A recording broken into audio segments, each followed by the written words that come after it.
La fermeture des frontières, nous avions déjà dit à l'époque où certaines voix critiquaient l'attitude de l'Algérie, j'avais personnellement dit que la fermeture des frontières nous avait probablement protégés d'importation de nouveaux cas et donc de vagues plus importantes de flambées épidémiques chez nous.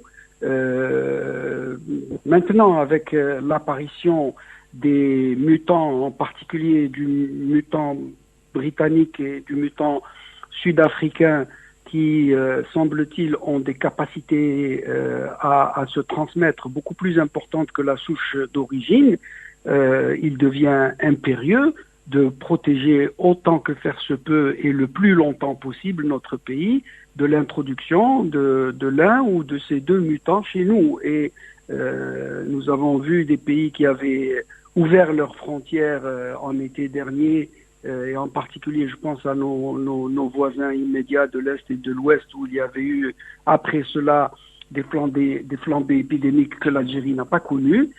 Aujourd'hui, même les pays, donc je disais, qui avaient réouvert leurs frontières sont en train de les fermer, sinon totalement, comme c'est le cas par exemple de la Nouvelle-Zélande, au moins en mettant des conditions draconiennes de déplacement chez eux qui équivaut presque à une fermeture des frontières.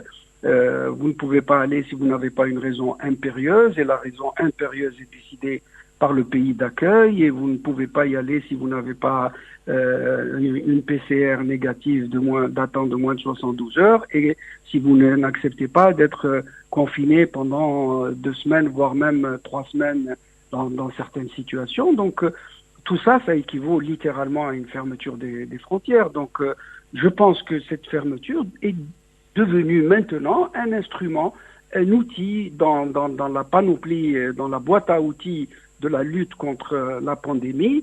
Nous avons le confinement, nous avons le respect des mesures barrières, et nous avons la fermeture de l'espace aérien pour éviter que soient importés des cas de l'étranger.